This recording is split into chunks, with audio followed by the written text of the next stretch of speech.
nam chiang ha mo khong hi kulla juk July kulla li khong pang thar ngai ti ding in kanin som than ha mangun thabong kasi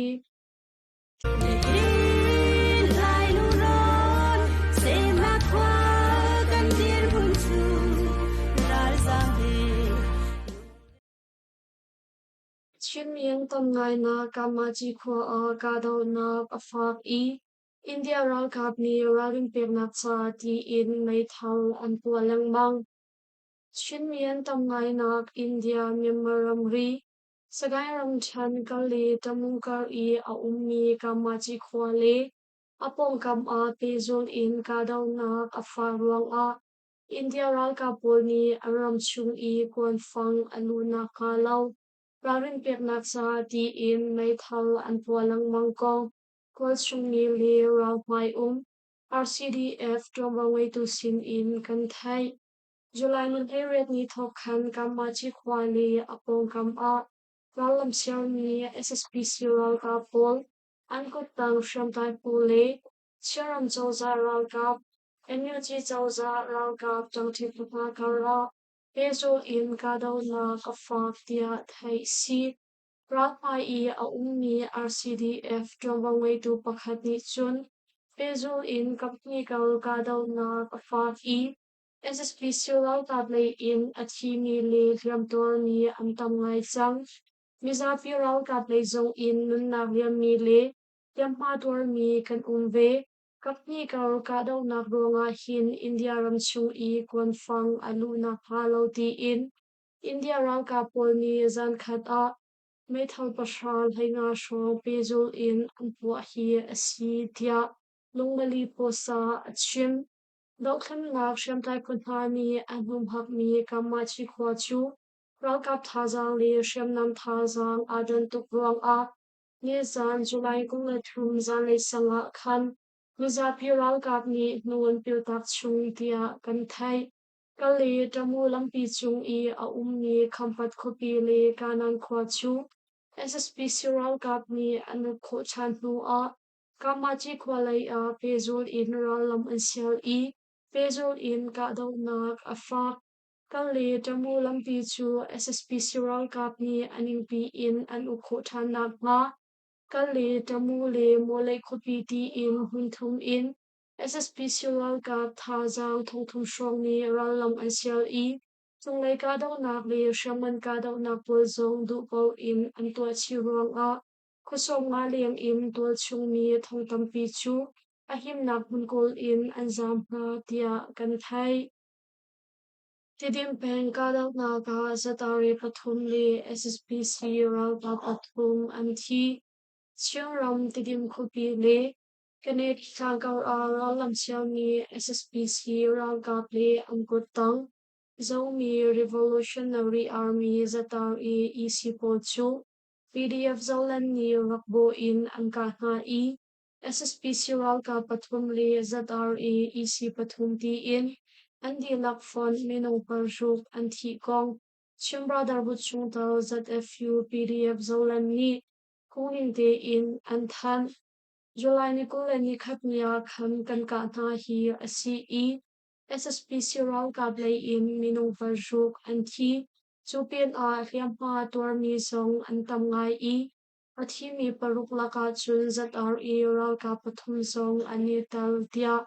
Revolutionary Army ZRE EC ni anthan mi in kan thai Hikadaw na operation hi PDF zolan le SSPC ral kap kar kadaw na asi kong Mizapi sian a theitor na kan intua na tia Chimbra Darwit Chungtal ZFU PDF zolan ni anthania chun ang langtar chi Zomi Revolutionary Army Zatar EC hi Kamsham ian nonay nakalatu SSPC ral kap he atang ti mi pu NC Aliam chia thongti kulali kum mini kulani thum a Chinam chawza ral kap hani anlaklak CDF tanzang ni kumpi pluk ukshway na pankalpi na konzang kopi song Aluan chia minit na ikwa kan SSPC ral kap le Angkutang ZRA EC ni anlak huthan ukshway na pankalpi choma thai si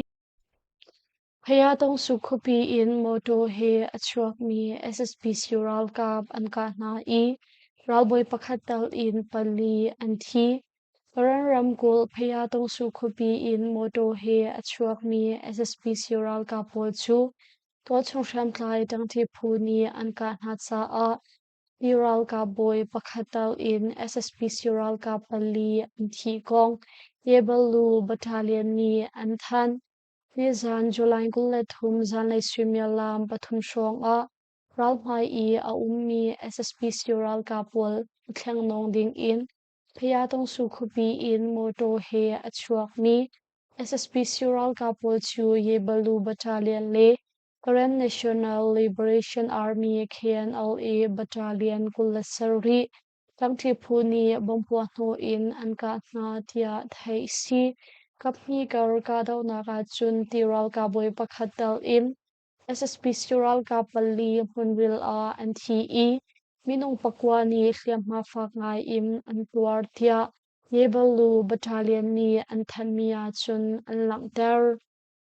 Yangon a fanhi ngai chungkhar chom tu pa panhi chu SSPC ral ka ni an rot na cha a an chungkhar hna haran tong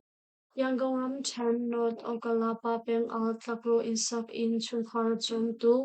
fanhi ngai mi uni thalin chu SSPC ral ka ni ral ka tlak tar ding a sham in an rot kong chungkhar he neiniam in a ummi ni nizan a an shim Kungkole kumsari upa uni thali hi not okala pa peng za sang I uzana lam number pathum a kusami si I Tlakro insak nak in chungkhar chom tu fanhi ngai mi si July ni hlei nga khan rian atron nak in a hamti lau chutu a July kulan hi a khan hai peng a shambut mi Mayan nang kolum SSPC ral kapul sin a kwata ton kong kan thai hi si SSPC ral kap ni ral kap thak tar ding a sham in an rot I Mayan nang kolum SSPC ral kapul sin a an kwat tia chungkhar he neiniam in a ummi ni chun in shim SSPC ral kap ni sham in an rot ni uni thali hi Anupi Tlakatlong asiri ni afa pakhatle kumli hachia afa pakhati in chungkhar chom tu si I Atu bantuk in SSPC ral kap ni anro tuanga hin achungkhar chu zingzan edin ding ti rol kong le thilpon kong a haran tong tia thai si chubantuk thiam in Anupi afapa pakhatle afanu pakhati in chungkhara chom tu kumsom thum pakhat upa uang chota song tlakro rol in pachom na kol mi si I Kaluan chia July ni hinga khan rian tronding in Yangon Mandalay kar I tlanglong a chikliaw a SSPC ral kapi anro tia thai si Atu bantuk in SSPC ral kapni uang chotat anro tuanga chun Anupi le afale pati chu zingzan edin ding tiro kong le tilpon kong a haran tong tia chungkhar he neiniam in a ummi ni an shimve member hunki pi ka daw na ka hin SSPC ral ka ple an kut pang shamplai phupol a thimi le tliamtor mi an tam ngai chang ruang a SSPC ral ka ni member ang hunki pa sham in tol chung mi an rot na I chungkhara chom tu zong an ro chi na tia thai si Malaysia chawza ni ral zampo UNHCR ka pekti reloading in Nolan Shwa Malaysia ram chung a ador mi ral zampo chu United Nations High Commissioner for Refugee UNHCR zong ni chankar lak chung UNHCR ka pekti reloading in Malaysia chawza ni Nolan Shwa ko thai si Malaysia phan mi razapol hi direct in chawza zo khannak tang a an I document penda fatren pelarian DPP phunglam ning in toral an si kho na ha chawza ni kan toral chomaliao asi I atu bantuk in bicha na kan to hi asi tia Malaysia Deputy Foreign Minister Lukan Simman Awang Sauni ni achim Thongpi ko le rukum January ni khat in June ni som thum tiang tharuk chunglong a Malaysia no ngai tu pol ni Malaysia ram hun ke pa chaphat na boithong ruk zan hi som thum sari an tua I mi nung thong som be thong li zan li som ruk li chaphat na an tua na chu chung a mal pi nak chatlap zai phan ngai lau bu in kong ning lau in Malaysia a alut mi ramdang mi thong som thum thong ruk zakwa tlai an si tia Malaysia immigration zong ni an than Mandalay kopi a slot game asung mi papa khat ama de in anun na kala Mandalay kopi tiwi mandala moto dinnak bun ge pakhat a slot game a chal mi kumsom thum pani upa papa khat chu tangka sing tam ngai asung ruang a July kulat niya khan ama de in anun na kala kong Mandalay kopi thola na shampi ni nizan a anshim mi tangka choi I slot game a chal mi asi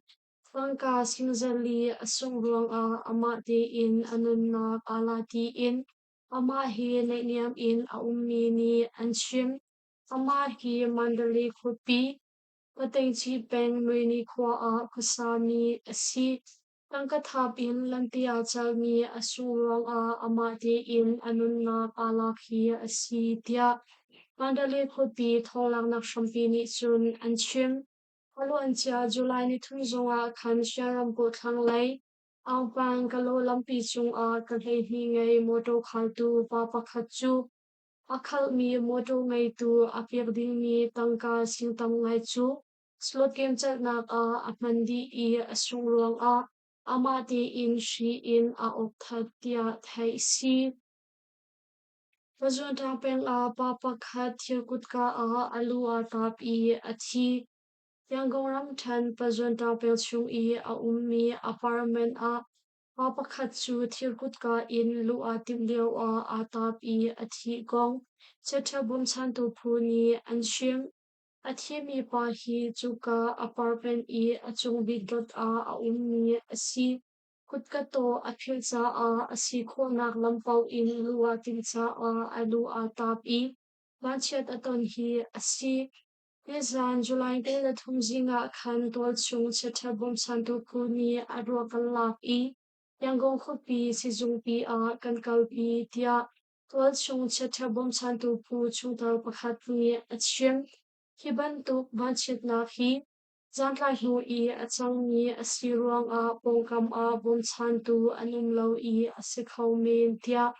Facebook pang tu dhani comment a antial Yanggong khopi chung I a ummi apartment pola hin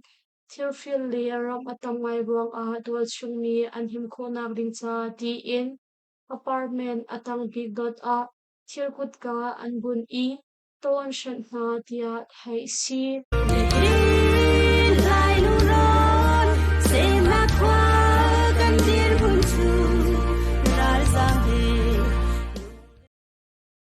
Lungmali post tha zang akan pe I kan thong chim angai tu nandi lakchung a kanel lom tok shil shan thai Zinglei a thong pang thar hi kane tong than na lai